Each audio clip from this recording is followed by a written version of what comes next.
When I began the process, I just didn't like the regulations because I thought, well, they're kind of nebulous and they don't make a lot of sense. And when we started investigating, what we found is that the plan is really very organized and very well put together.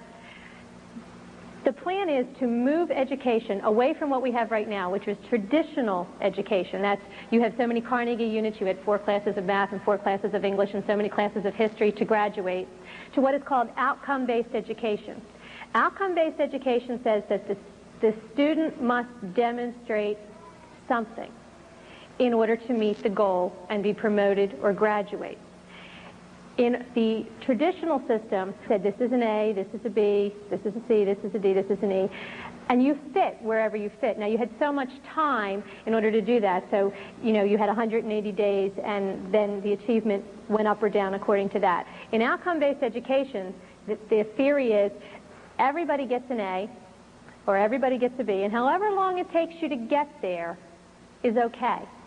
If you can get there in 3 days, then you graduate in 3 days. If it takes you 10 years, then you graduate in 10 years. Everything rides on the goals and on meeting the goals. So instead of saying the schools will teach, the theory now is the student will demonstrate. And so it's a major shift in the way we look at education. In order to understand that, I want you to think of a telephone salesman. Have you ever gotten a telephone call from a telephone salesman? Pick up the phone and the salesman says, hi, he asks you 3 or 4 questions. I'm selling purple shoes tonight, so I want to know, are you a shoe owner? And you say yes or no, and I say, do you like the color purple? And you say yes or no. Do you buy your own shoes, or does your husband buy your shoes, or your wife buy your shoes, or your children buy your shoes, or does some other person buy your shoes for you? And you say yes or no. That's my pre-test. I have just established the baseline data. Now I know where you are, so I can begin teaching you about why you need purple shoes. That's the pre-test. Now that I've established that, I'm going to do my sales pitch, and I'm going to give you 10 reasons why you really, really need purple shoes, and you can't live without them, and you want them. That's the curriculum. I have taught you something. I'm done now. Would you like to put that, Mrs. Smith, on your Visa or on your MasterCard? That's the post-test. I am assessing you to see if you have met my goal or not. My goal is that you're going to buy my shoes. You say, put it on my Visa. You have met the goal. I'm going to say thank you very much, and you may graduate from this conversation, and I'm going to hang up. You say, no, you have not met the goal. I am going to say, well, why not? What is your objection? And you're going to tell me, and I am going to remediate you. I'm going to put you through another sales pitch to make you want my purple shoes. That's remediation. You're going to walk that loop with me one more time, and at the end of the remediation, I'm going to say, should I put this on your Visa or your MasterCard? I'm testing you again. That's a reassessment. If you say, yes, you have met the goal, you may graduate from the conversation, and I'm going to hang up. If you say, no, I'm going to say, what is your objection? And I'm going to remediate you again and test you again. Now, if you would stay on the phone indefinitely, I would keep making you walk that remediation loop until you finally said, yes, you're going to buy my shoes, until you meet the goal. However, in a telephone sales call, you can say, excuse me, I've been remediated enough, I'm never meeting your goal, and you can hang up the phone. A child in a classroom cannot hang up the phone. They are going to be remediated again and again and again and again until they meet the goal. That's outcome-based education. Everything rests on the goals. That's the ladder that everything rests on. So when I started getting involved way back in the fall, I looked at the goals because that's what everything rests on. I thought I'd find geography, history, spelling, reading. I found adaptability to change, ethical judgment, self-esteem, family living, proper environmental attitudes, understanding and appreciating others. And I went and met with Mr. Fear, who's the executive director of the State Board of Education in Pennsylvania, and I said, where did you get these? And with every goal, there was a list of exit outcomes. That's the specific behaviors that the child has to demonstrate in order to prove that they met the goal. The child just can't say, I met the goal, I understand others, isn't that great? The child has a list of behaviors that they have to demonstrate in order to prove that they met the goal. So I said to Mr. Fear, well, where'd you get the goals? And where did you get these exit outcomes? Where did they come from? And he said, oh, we had committees meet all over the state. And we brought together teachers and parents and other groups, and we got together and had consensus forming, and we reevaluated them and redid them, and they came up with over 500 student learning outcomes. And I said, well, okay, what did they base it on? He said, oh, nothing. We developed these specifically for Pennsylvania. I said, well, you mean when they went in and sat down, the table was empty? Oh, no, no. I said, well, what was on the table? Connecticut's goals. Oh, okay. So I wrote to Connecticut and said to Connecticut, would you please send me your goals? And Connecticut did send me their goals. And I sat down, and Connecticut's goals and Pennsylvania's goals were the same goals. Word for word, the same goals. Since then, we've gotten the goals from 26 different states. And this just gives you a little overview of what some of those exit outcomes are and how close they were. All students understand and appreciate their worth as unique and capable individuals and exhibit self-esteem. That's Pennsylvania's. Connecticut. Each student should be able to appreciate his or her worth as a unique and capable individual and exhibit self-esteem. Does that sound familiar? You can take all the student learning outcomes and match them up. It doesn't matter what state you're in. It doesn't matter whose outcomes you're looking at. If you strip the names of the states, you can't tell whose are whose. Now, the other states, they passed their goals and their exit outcomes on the first go-around. Pennsylvania, because of the involvement of parents like you and me and other ones across the state, have been forced to rewrite their student learning outcomes 7 times now. Some of these are from the first set that was first published in September. They published another set on March the 11th. That set included student learning outcomes that said that our children would exhibit the proper attitudes to live in the American constitutional democracy. We don't have a constitutional democracy. We have a democratic republic. The State Board of Education got the form of government wrong. So I went on the radio in Harrisburg and said the State Board of Education doesn't know what their government is, much less what attitudes you need to live in it. So they rewrote those learning outcomes on March the 12th. That set lasted 24 hours.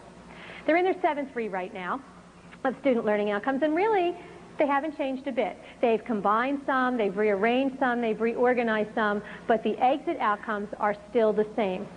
Now, when you move to outcome-based education, there's a couple questions that you always have to ask. Because every child must demonstrate the goal, that means that, first of all, someone has to set a standard for what is mastery of this goal. How good is good enough? How much self-esteem is enough self-esteem? How much adaptability to change is too much adaptability to change?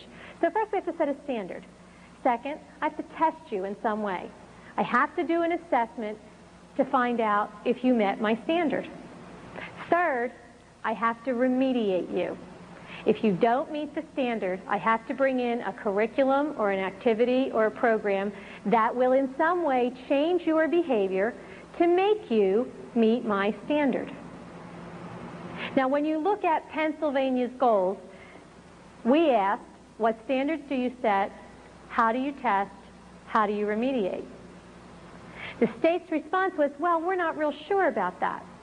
So we went looking to see, well, what are you doing right now? Well, right now, Pennsylvania gives a test, and has since the 1960s. It was called the Educational Quality Assessment, or the EQA. It was given all the way up until 1989 when it was finally pulled. Each district took the EQA. It was given in grades 5, 8, and 11. Districts were required to write their long-range plan from the results of the EQA test, the Educational Quality Assessment test. In that plan, each district had to say how they were going to change their curriculum in order to make the children do better on that assessment the next time. Now, if you think about it, that makes sense. You know, if you give the same test in every district, and I give it in your district and your district and your district, and you were first and you were second, but I'm sorry, you were last, what are you going to do? You're going to change your curriculum so you're not last anymore, because that's embarrassing. So the EQA was the basis for curriculum planning for all the districts in the state. And it was a mandatory test. The districts had to take it because they had to base their long-range plan on it in order to get their state money. What did the EQA test? The EQA tested first the 10, then the 12 quality goals of education. When we looked at the EQA, parents thought it was testing reading, writing, self-esteem, citizenship. It tested locus of control, whether you are an internally motivated person or an externally motivated person, whether you stand up against a crowd or whether you go with the flow. And they scored it. There was a right answer to the attitude questions. The right answer was go with the flow. In citizenship, the EQA said it did not test anything in the factual domain. It didn't matter if you knew what the United Nations was. It didn't matter if you knew who the president was or what a president was. Citizenship tested thresholds of behavior. How do I vary reward and punishment to make you do what I want you to do? Sample question. There was an organization called the Midnight Marauders. They went out at midnight and spray painted all over everybody's walls. I would join the group if A, my best friend were a member of the group. Child could say yes, no, or maybe. The correct answer was yes.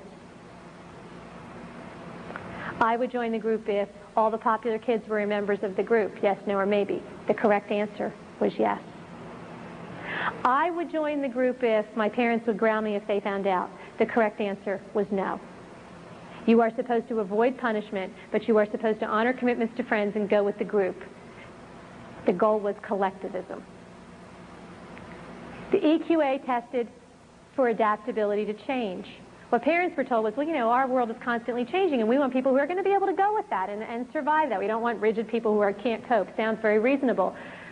The EQA tested and scored for rapid emotional adjustment to change without protest. That was the state-desired response. The EQA just didn't test the attitudes of children, it scored the attitudes of children. It was a criterion reference test. That means there's a right answer and a wrong answer, and I say what it is. The bottom criteria for the EQA was that students would exhibit what the state called a minimum positive attitude. The 11th grade EQA was written on a reading level between 5th and 8th grade. The EQA, out of over 400 questions, 30 of them were academic, and 385 of them were attitudes. When the district took the EQA, they got back a list from the state of where they fit with other districts in the goal. They had to write their long-range plan in order to change their curriculum to have their children achieve the minimum positive attitude. Well, how did they do that? What did they change? The state said, we'll help you. And they brought in technical assistance, either in person or in what were called resources for improvement packets that the state made available to the districts. Those packets included lists of what were called validated programs. Those are programs from all over the country that had been tested by the federal government and had been proven to change the behaviors and attitudes of children in a specific subgroup. All white male children with two parents who make less than $20,000 a year. All black female children in a single parent family who make more than $50,000 a year. They could divide the children up into what were called targeted subgroups based on your race, on gender, on ability level, on education of the parents, on socioeconomic status. And the programs were tested and then declared validated, meaning that they were proven to work to change the behaviors and attitudes of children in that subgroup. And that's what has been happening in Pennsylvania education since the 1960s. Our curriculum has been moving away from academics and into minimum positive attitude since the EQA. And the EQA is still driving the curriculum because districts used it for long-range planning up till 1989. Why did they stop? They stopped because a mother down in Washington County named Anita Hogue had a son who took the EQA. He came home and said, Mom, this test was really weird. She said, you must be wrong. I'm going to go down to the school and look. And she went down to the school and she said, I want to see the test. And they said, no. And she said, see, I'm the mommy. I'm allowed to see the test. And they said, no, you're not. It's a secure test. Nobody's allowed to see it. Big fine if you see it. Mrs. Hogue is the type of person that when you say no, she flunked locus of control. You know, made her want to do it more. So she wound up writing to the state and finally got a copy of the test and the scoring, which is how we got it. she filed a complaint with the Federal Department of Education alleging that the EQA was a violation of the Federal Hatch Act, federal law, that it was violating her rights to privacy, and it was against the psychological testing portion of that law, and the federal government agreed with her and said the EQA was a psychological test, it was in violation of law, and Pennsylvania had to enter into a consent agreement with the federal government, which resulted in policy being issued by our department saying they wouldn't do it anymore. So what did Pennsylvania do with the consent agreement? Well, in 1988, when Mrs. Hoag's complaint began to surface, then Commissioner of Education Donna Wall issued a memo saying, we're going to withdraw the EQA until we incorporate it into the new Pennsylvania assessment system. In 1990, the Pennsylvania assessment system was first piloted. The first assessment was called the Pennsylvania Health Assessment.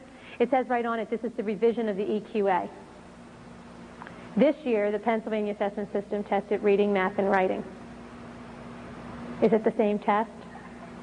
Has a different name, but their own documents say it's the revision of the EQA.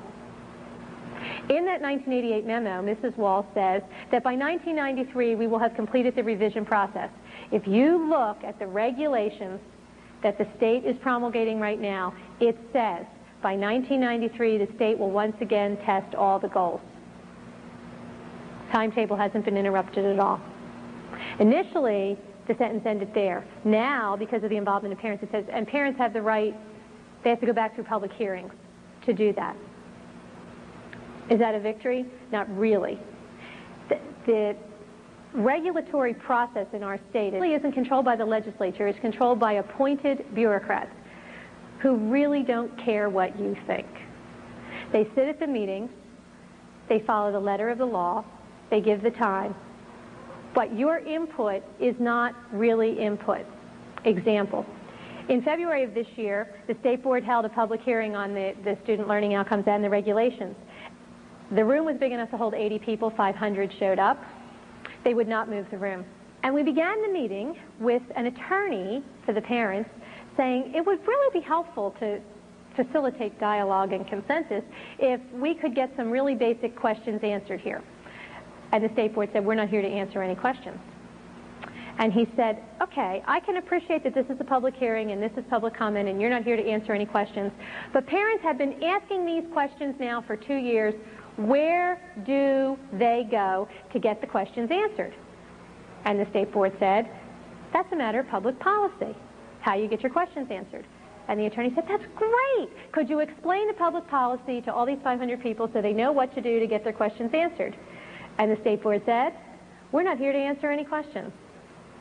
When you go to hearings, they give you a topic for the hearing. So one set of hearings is on the student learning outcomes and one set of hearings is on the goals. Now if you go in and say, but the whole program is terrible, they say, excuse me, the topic here is this piece of paper. So you have to confine your remarks to this piece of paper.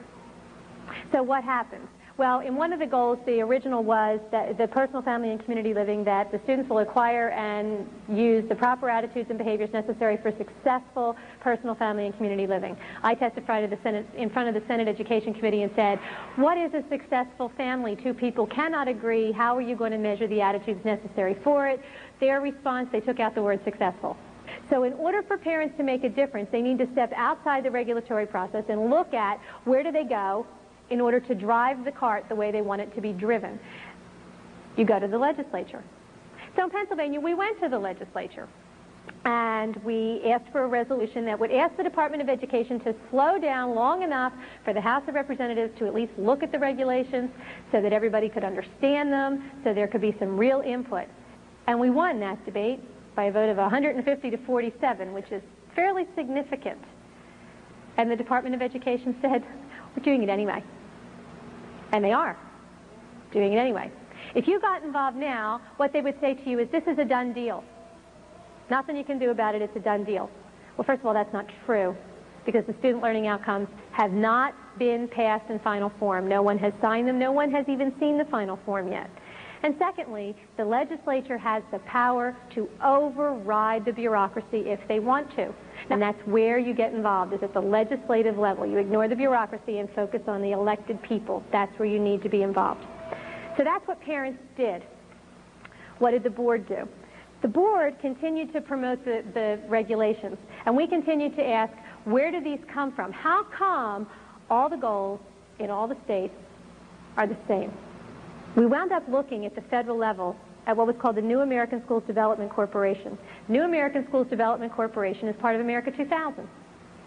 And it's the funding mechanism for the Break the Mold schools that everybody talks about. Now, the Break the Mold schools were supposed to be all these new ideas that everybody was going to have in order to change and make education better, and it was going to be novel and everyone would have a different idea. And we started pulling the proposals out of the New American Schools Development Corporation. There were 486 of them. We didn't pull them all. But all the ones we pulled were the same. Same goals, same method, outcome-based education, same mechanism for working it. Outcome-based education has some flaws to it. When we asked the department, would you please give us your research base, they declined to do that. They told us that this was the best instincts of educators right now, and so we should just trust them, that this was going to make it better. So we did our own research, and we found that in 1987, Johns Hopkins University issued a study saying outcome-based education doesn't work. And we found it was real expensive. Now, when you think about that, it makes a lot of sense. If I took any 4 people in my classroom, I'm the teacher, I only have 4 students, and I teach the lesson, and I test you. 1 of you will pass the test, 3 of you won't. That means I got to go back and reteach the 3 who didn't pass the test. What do I do with that one? Well, that one can sit and wait. That one can become a peer tutor and help teach one of the other 3. Or I have to bring in a second teacher to teach the child who passed the test the first time. Who pays for that second teacher? I teach the lesson one more time. I give the test one more time to the 3. 1 more passes. Now I've got 1 here, 2 here. Do I need 2 more teachers? Do I have 2 peer tutors? Do they sit and wait? Peer tutoring, I have 5 children. I did not send them to school to be the teacher. I sent them to school to be the student.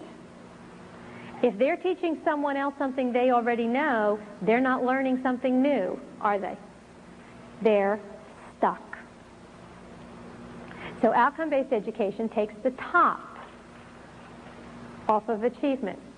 In Pittsburgh the other night we had a town meeting, and it was more of a debate setting, and one of the presenters for those promoting the idea was a professor from the University of Pittsburgh, and he said the only people objecting to this are people who have good students in their families.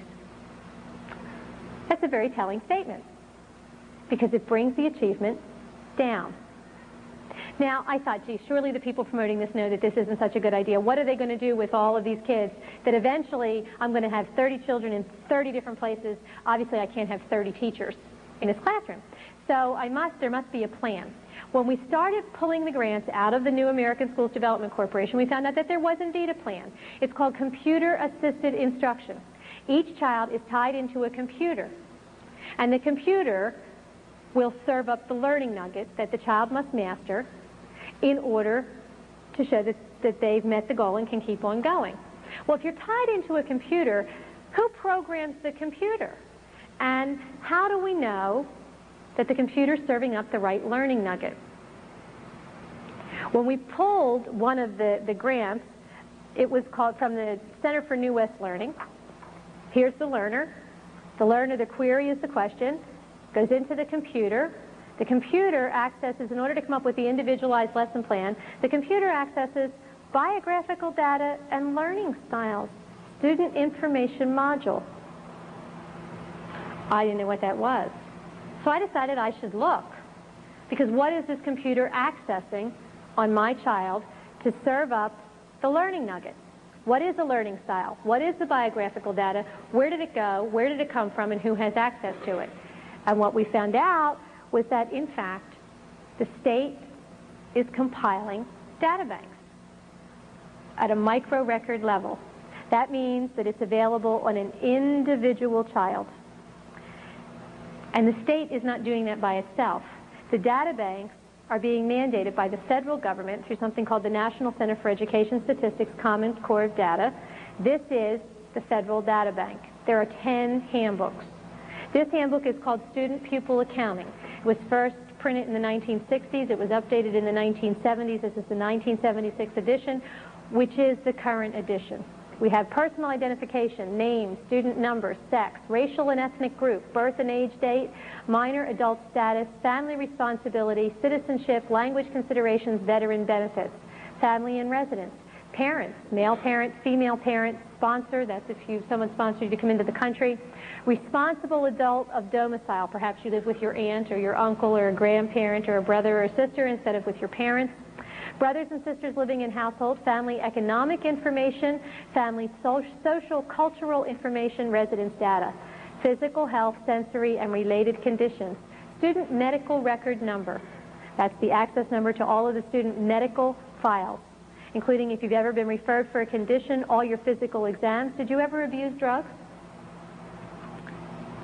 Mental, psychological, and proficiency test results and related student characteristics. The federal government defines a psychological test as a test of the student's personal adjustment and their stand on controversial issues. Referrals for schoolwork for emotional reasons, your mental and psychological characteristics, your effective styles of learning. All enrollments in any school, all school performance, post-school performance, non-school performance, what you do that is not in school, transportation data, any special assistance, did you ever qualify for a state or a federal education program? Now, this was one of 10 handbooks. There was one on staff accounting, there's one on property accounting, and what we found in the property accounting handbook was that it included a little graph that shows, this is the graph, that shows how all the data is linked. The data on the child can be linked to the data on the teacher, can be linked to data on the curriculum at an individual level so that everything can be tracked. So I know that if Johnny from this kind of a background is in Mrs. Smith's class who has that kind of a background with textbook B, this is how Johnny's going to do. If I want to change Johnny's behavior, I can change his teacher, his textbook, or try to change something in his background. All the data is linked. This was the property accounting handbook. Now, when we first started looking at this, we asked the state and then the federal government, were these used? And they said, oh, no, these were never used. This was just a proposal that we spent all this money printing, and it was never used. It was never part of anything. One federal official told us this has nothing to do with nothing.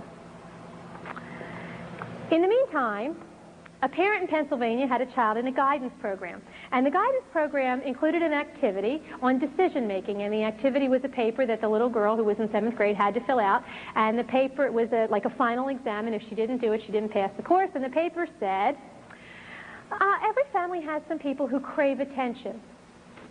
Who in your family is the loudmouth? Every family has some people who are very competent. Who in your family meets that characteristic? Which would you rather be like? Why?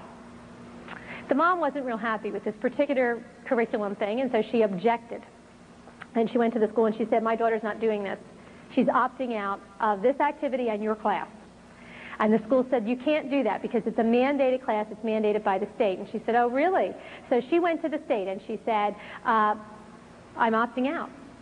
This is against my principles, I don't agree with this, I don't like this, I'm opting my child out. And the state said, you can't opt out. It's mandated by the federal government through something called the Drug-Free Schools and Communities Act. You remember the Drug-Free Schools? We all thought that it was stopping drugs. This is the Drug-Free Schools and Communities Act. These are the 1992 guidelines from the Pennsylvania Department of Education. They're the same in every state. The Drug-Free Schools and Communities Act mandates what programming had to be brought in by the local school district in order to meet the state regulations which came from ultimately the federal government. It mandated that guidance services had to be provided. It mandated that psychological services had to be provided, that decision-making had to be provided, that self-esteem had to be provided. These were all mandated services. And when we look through the book, it gave us a whole list of what were called budget accounting. little codes with little numbers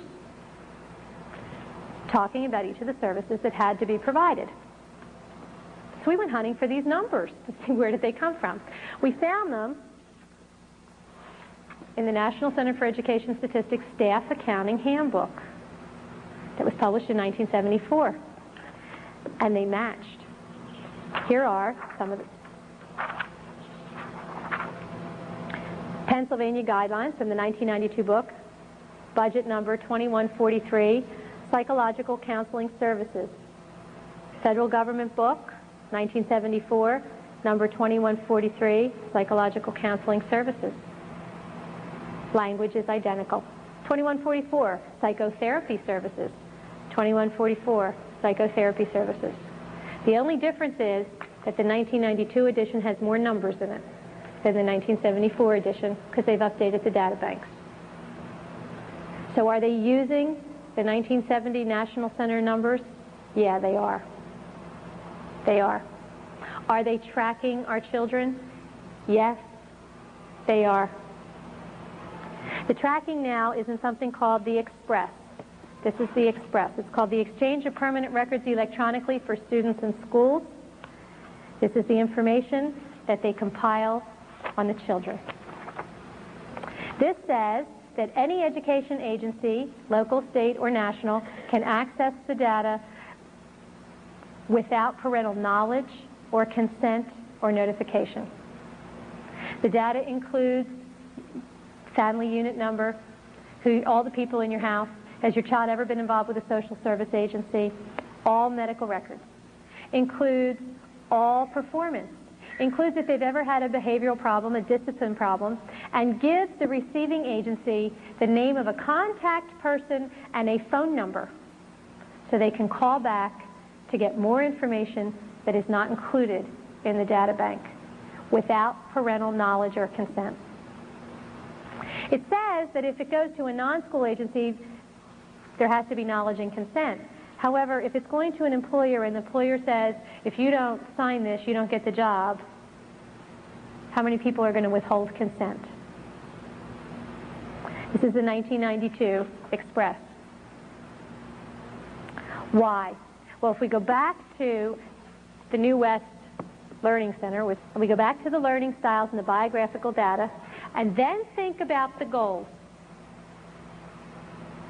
Ethical judgment, adaptability to change, self-esteem, family living, understanding others, proper environmental attitudes, citizenship, which, remember, the EQA, not factual knowledge, proper role for citizenship. The computer needs to be able to access where your child came from so they know what your child thinks, what your child believes, and how your child learns. That's your learning style. What's the best way to change the behavior? What's the best way to attack the attitude? And serves it back up to the child. Do you see parents on this graph? I don't either. What is the difference between what we had before and what the new regulations are? Before, with the EQA, the state had control down to the district level and could control curriculum planning, which was aimed at targeted subgroups of children. But we had children who did not conform. They said, no, I won't. Outcome-based education does not say the school will teach. It says the student must demonstrate. And through the computer, the control goes down to the individual child. Your child will conform, or they will not move forward. They will meet the goal. So where is it coming from? Where is the driving force? As we started tracing back, what we found was a report called the SCANS, Secretary's Commission on Achieving Necessary Skills. This is the 1992 edition. This was not written by the Secretary of Education. This was written by the Secretary of Labor. And this, I first saw this report in something I got from the University of Pittsburgh when they were implementing and teaching the implementation of the Pennsylvania regulations. And so we went back to the federal government and got the original. What we found is it's not being driven by education. It's being driven by the big, big, big industries. That's who's driving the changes. When we read the scans talked all about what we need to have the proper worker of tomorrow. And the children were not referred to as children. They were referred to as human resource material, human capital. Just like, you know, your building and your coal or whatever, your wood, whatever you're making, your capital. And this is business telling education what business needs or wants in the worker of tomorrow. This report says, well, you know, all these things we're talking about here, the necessary skills, this isn't pie in the sky. We're already doing this. And then they gave us a list of the things that they were already doing. One of the lists that they gave us included a contract called Work Links from Educational Testing Service. This is the resume. This is an electronic computer resume. Jane Smith is pretend. There's her workplace competencies, her interpersonal skills. She takes each test and she has to master the proficiency level, academic, and here's her personal qualities. And she's rated. She only got a good in honesty. Jane Smith is 19. She has not mastered the skills, so Jane Smith is still in high school. This is a high school resume. When I first started debating this issue, I used to say to the press, well, see, this is not the schools will teach, this is the student must demonstrate. So, you know, even if it's a value we agree on, like honesty, should the state be able to set a standard for honesty and test a child's honesty and then deny a child a job or a promotion because they didn't meet the state's honesty standard? It was a joke. And 2 weeks ago, we found there really is an honesty scale. We called the Department of Labor. They said, we're not doing this. They are. It's being piloted in the state of Indiana. They are doing this.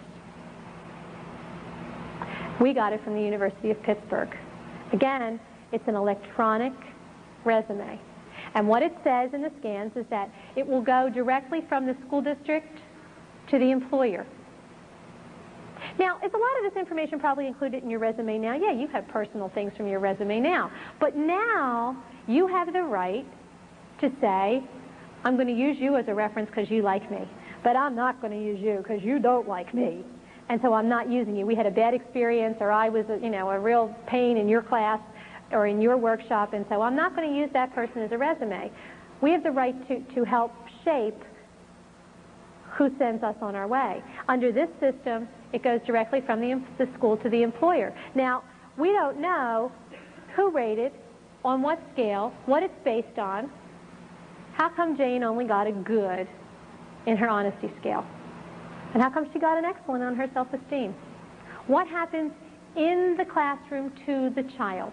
What kinds of activities is my child going to be subjected to on a regular basis?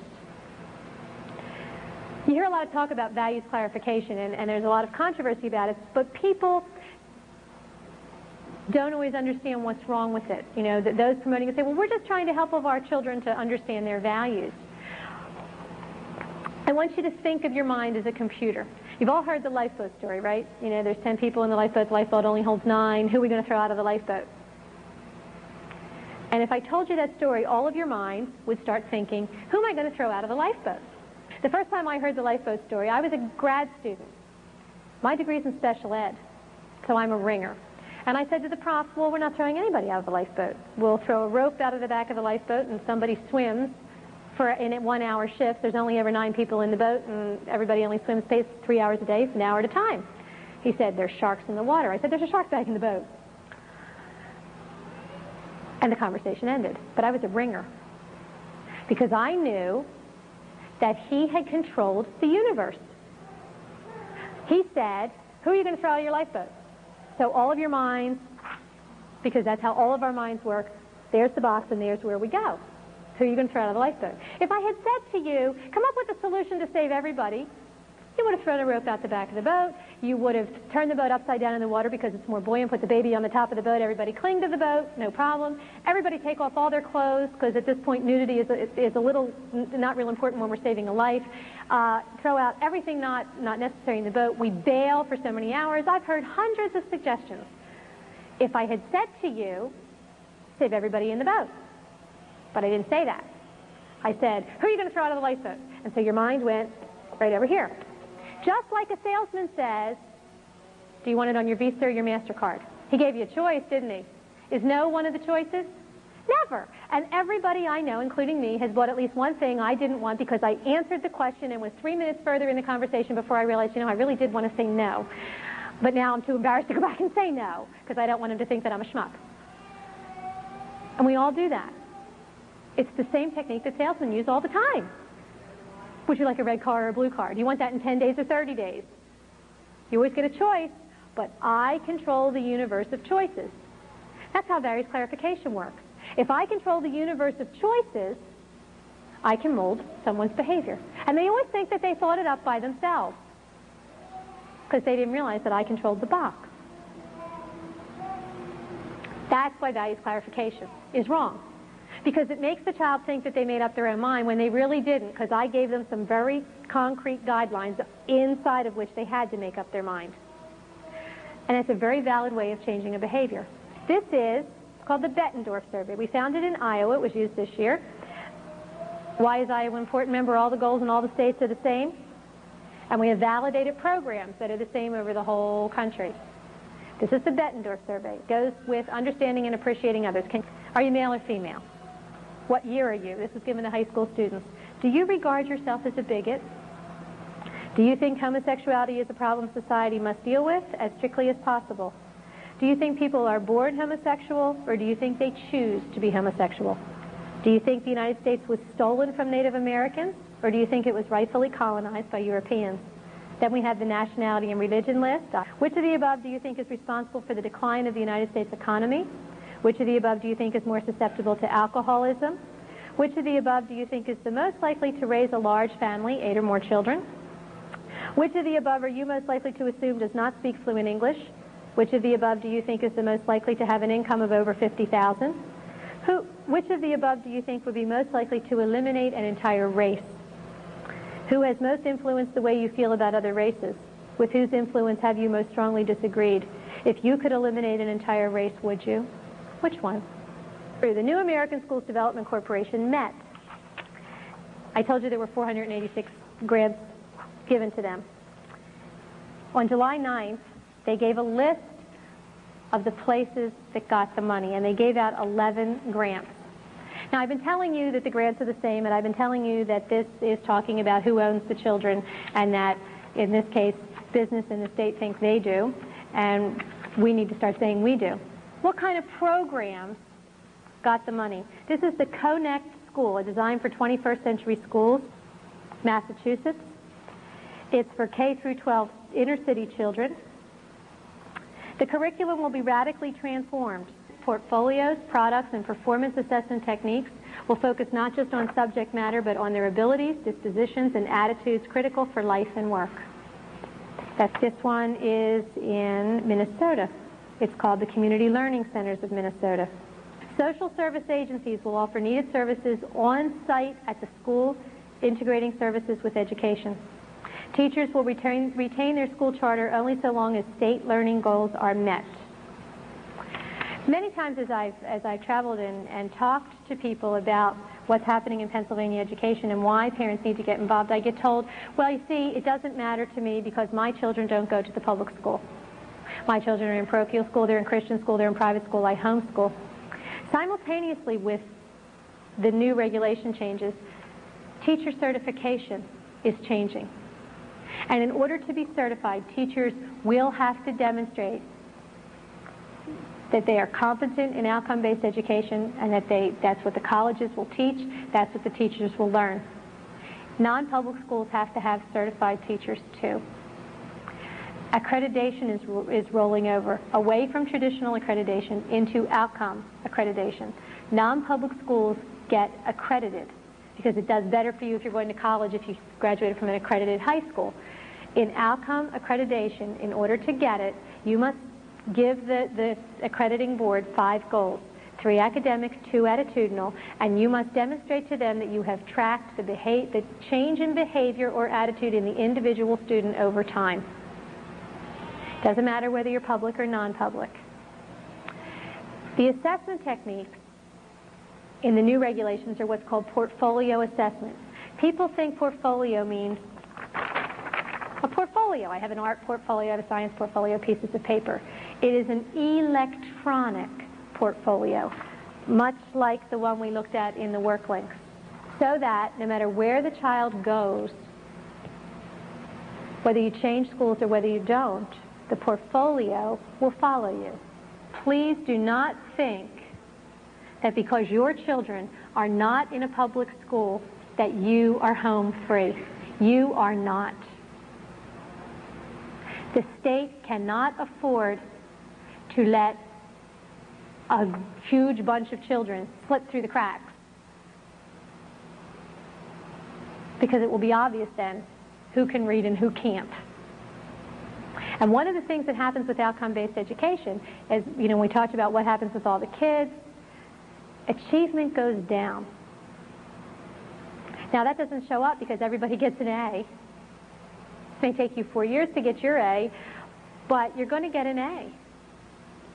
In the testimony in front of the House Education Committee, we asked, through representatives, we asked Mr. Fear, well, what are the state standards in math and reading going to be? I mean, the student learning outcomes say you have to be able to use a calculator. They don't say you have to be able to do it without one.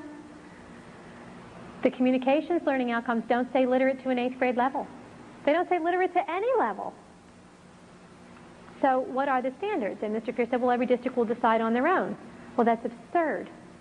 Philadelphia, which has some rather interesting reputations in education in the state, like terrible, will say, well, if you can count to 10, you get a diploma, because then we won't have any dropouts, see? That brings our statistic right up.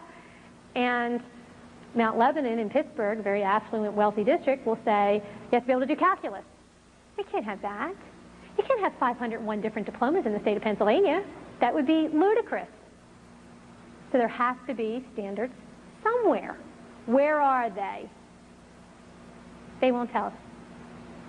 The state says this is all local control, local decisions. But if you read the regulations say that every district must develop a strategic plan based on the state assessment, which is the EQA revisited, based on the state assessment that they must use to drive their curriculum. They also say that every district must include a local district assessment, a diagnostic assessment, to indicate how every child is doing in meeting each of the exit outcomes. Now, I want you to think about an assessment. Assessment is not easy. When you do an assessment, the test really means nothing. It's just a piece of paper with a bunch of stuff written on it. What's important is, what do I want you to know? What am I testing and how am I going to score it? And does this piece of paper accurately measure the behavior I want you to show me? Is it an accurate measurement? In order to do that, I must first define the behavior, and then I must validate the test, and then I must see if it's reliable. Am I going to get the same numbers over different student populations over time? That's expensive. I have to do research to see what kind of instruments and how do I score it and how do I set standards. Our districts can't afford that. So what do? Oh, well, see, the regulations say the state will give technical assistance to all the districts to help them with their diagnostic assessments.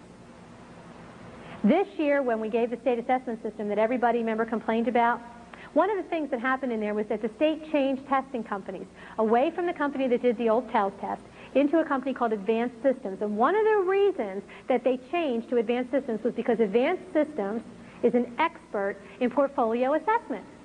Now, if every district's going to do their own, why does the state care?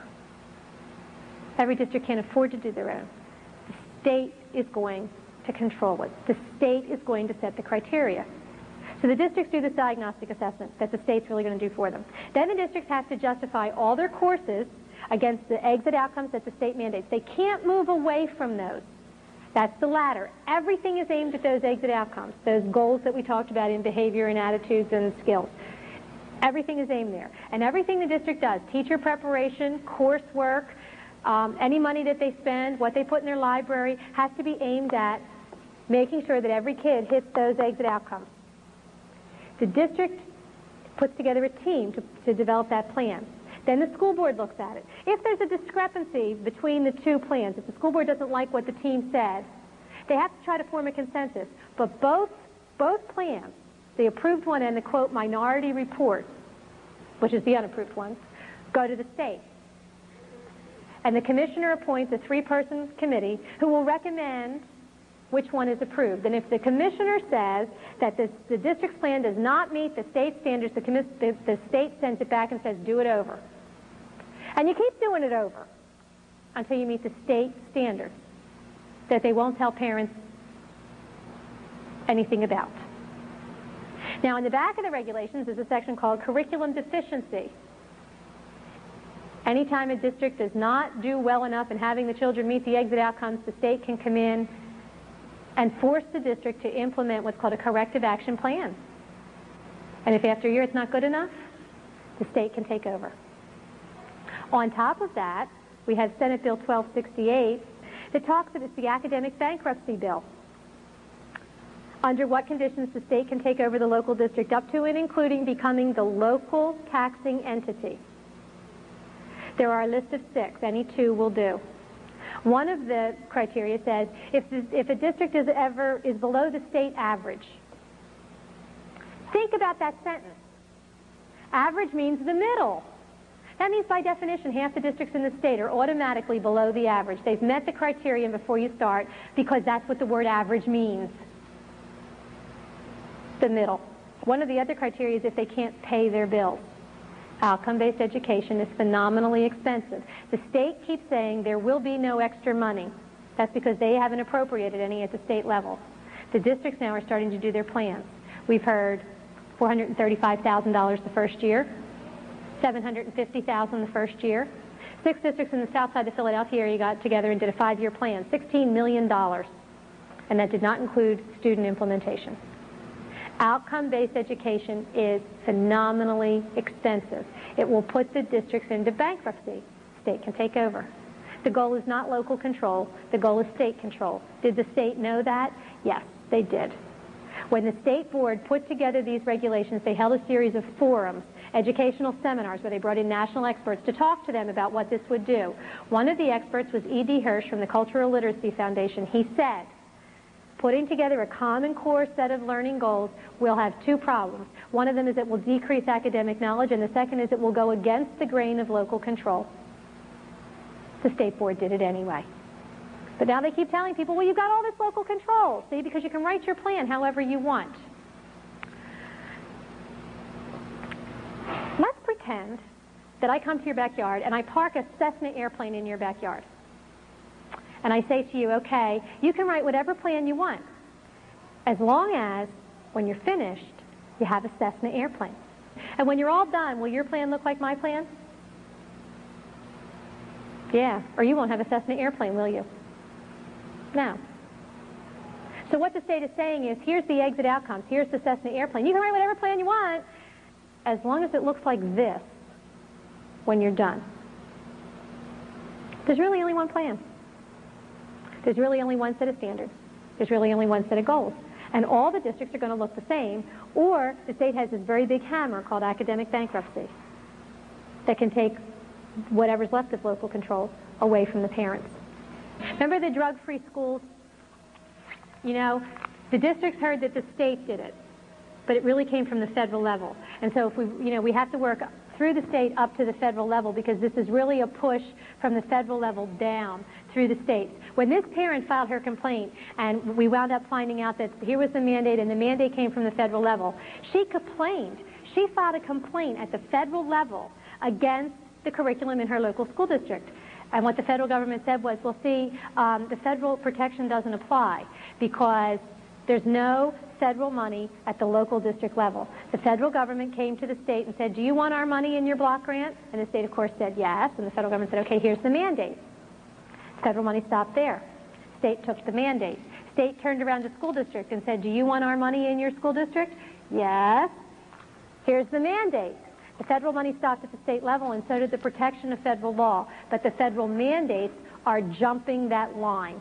And so what we have affecting local district policy in many areas is really a federal mandate and not a state mandate. It's a civil rights issue. You know, I had a reporter say to me, well, you're just mad because, you know, you don't want Marla Thomas talking to your kids. And I said, you know, this system gives whoever is in control of the state the opportunity to mold the character of the children to their values. Whether it's Mother Teresa or Adolf Hitler is immaterial. Neither Mother Teresa nor Adolf Hitler should have the right to mold every child in the state to their particular value system. That's the role of the families in the state. It doesn't matter whether you're liberal or conservative. It's a civil rights issue, you're right. Behavior modification is not liberal or conservative. It changes children to the state's desired response, and whoever controls the state controls the response. And one of the ways you do that is to start contacting school board members, to allow school board members to educate them on what's wrong, give them the gamblegrams, and encourage them to stand up as a district and tell the state no. We have districts that are actually considering suing the state. So if we could get more districts on that, it wouldn't cost any one district a phenomenal amount of money, and it would help back the state off. That's a good thing to do. Working with school board members is an important thing to do, and standing up for your rights in your own classroom with your own children is also an important thing to do. Yeah. If you lower the standards, the academic standards, then it's easier to get a higher graduate level, so your statistics get better. And the plans say that you bring all the social service agencies into the school, so you have a lot more control of the children, and that pushes more and more of the families away. One of the things that Boyertown says, and that is shown up in all the plans, is how they're going to remediate. And the way that they're going to remediate is that the children who don't meet the goals will be the children who are declared special ed. The special ed regulations are moving away from children who have a specific disability to children who do not meet the goals. The Boyertown plan, which is the prototype, says there's going to be an IEP, that's the special ed plan, for all students. In the new regulations, all students will achieve all student learning outcomes to the state standard. So if you have a child who's very good in science but terrible in art, they're going to have to be remediated in art. Where do you get the time? From science. So that all the individual differences for kids are eliminated, because they all have to meet all the outcomes at all the level. It's a, right now we have a bell curve.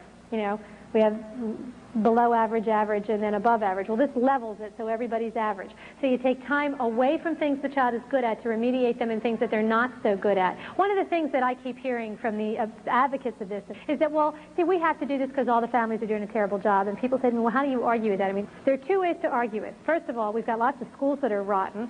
So let's let them clean up their house before they move into my house.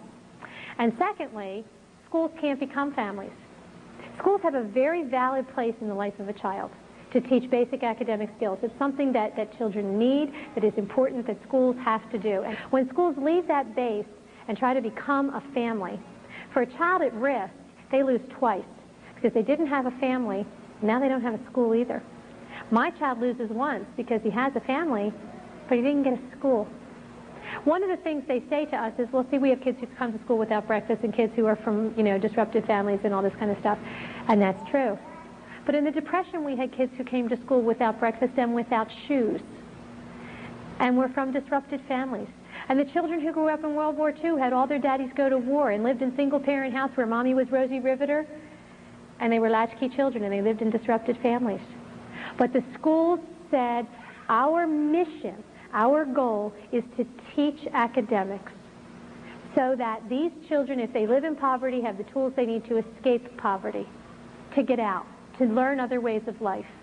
That's our goal, is to teach those academic skills. Our kids lose twice now because they're not getting academics, and no school can be a family. The whole issue here is who owns the children. The more time you spend with the kids, the more control you have over the kids. It's about control. That's really when you boil it all down, that's what we come down to, is who controls the children of the next generation.